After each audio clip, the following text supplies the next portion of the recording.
final classes for the year for Frankston, Nunawading and Broadmeadows are kicking off in the next 4 to 6 weeks. So if those are your areas, please reach out to us. We also have Zoom options, but if you are interested in getting your builder's license this year, it's really important that you're in contact with us in the next couple of weeks.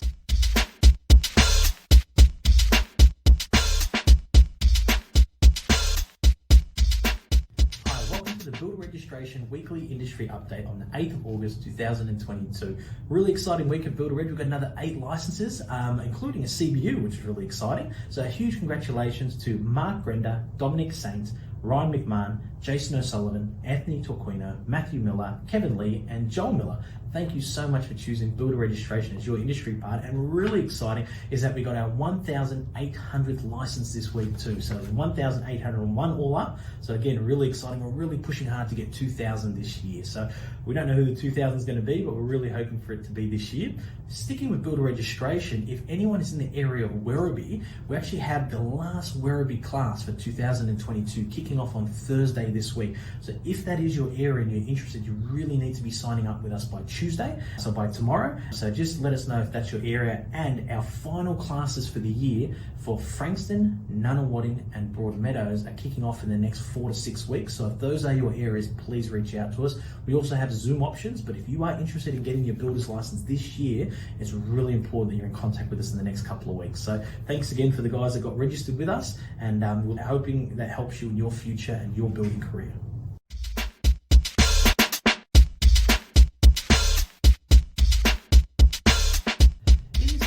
Last week we spoke a lot about marketing and particularly social media marketing. What we want to do today was actually talk about contracts. Now, anyone that's gone through our courses will know that there are the HIA and Master Builder contracts which you can use for your home improvements or new builds. We highly recommend using the RBN contract. Now, we only have the paper-based version, the online version is a couple of months away, but the reason why it's so important that we have all of our builders using these contracts is that there are 10 specific differences on why builders should be using this contract. Now, these 10 differences specifically gear these 10 points of difference in the builder's favor rather than the consumer. Because as you know, whenever anything goes wrong on a job site, it doesn't matter if it's the architect, the engineer, the client, the painter, it's always the builder at fault. We've specifically designed our contract with these 10 points of difference. I'll give you a really quick example. So very often when a client's building a home, the first thing they do is they'll go out and they'll engage in an architect. They then may engage in an engineer, and then the builder, or the builder then the engineer. The builder is then presented with architectural drawings which they have to work off. The issue that often comes up is that if there's any issue with that architect, or the engineer and the architect don't agree, or there's anything that just simply can't be built, it is always the builder's fault. And that is a really big issue that comes up very regularly in construction. Any of my experienced builders will tell you they've run into that. Now, if they were building off the RBN contract and the client had engaged in the architect in that exact example, the builder would actually be protected under the RBN contract, whereas the HIA Master Builders, they would be liable for any issue that came from the architecture. The reason is because the client engaged the architect, which is very often the case, the responsibility would actually fall on the client, not the builder. So that's a really, really important one. And that's just one of the 10 differences between why every builder should be choosing the RBN contract rather than the HIA and Master Builder. Again, if you'd like to hear more about those 10 differences, just reach out to us and we'll email you the list. It's very hard to show that on the video, the 10 differences. It's a lot to read, but it's really in the builder's favor. So we highly recommend you learn about it.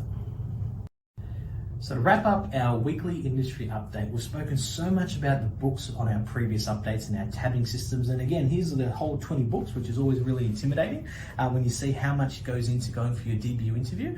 Now, what we've actually done on our YouTube channel is all the acts, regs, and standards. We've actually had one of our trainers, Trevor, actually go through and tab up all the books on camera. We've now produced the videos. The videos are all on our YouTube channel. So anyone that's looking at tabbing up the books and don't have to do it in the pressure of a classroom environment, you can go to our YouTube channel and they will go through every single book one at a time, slowly, and at any time you can pause, rewind, and just help you guys get your books ready so that you're as prepared as possible for your interview. And then even when you're post-registration, we know particularly the NCC and the timber framing, having that tabbed up can really help you in your construction life. So again, thank you for joining us. We hope that you've learned something from us, so we hope that you're enjoying these updates, and we'll see you again next week. Thank you.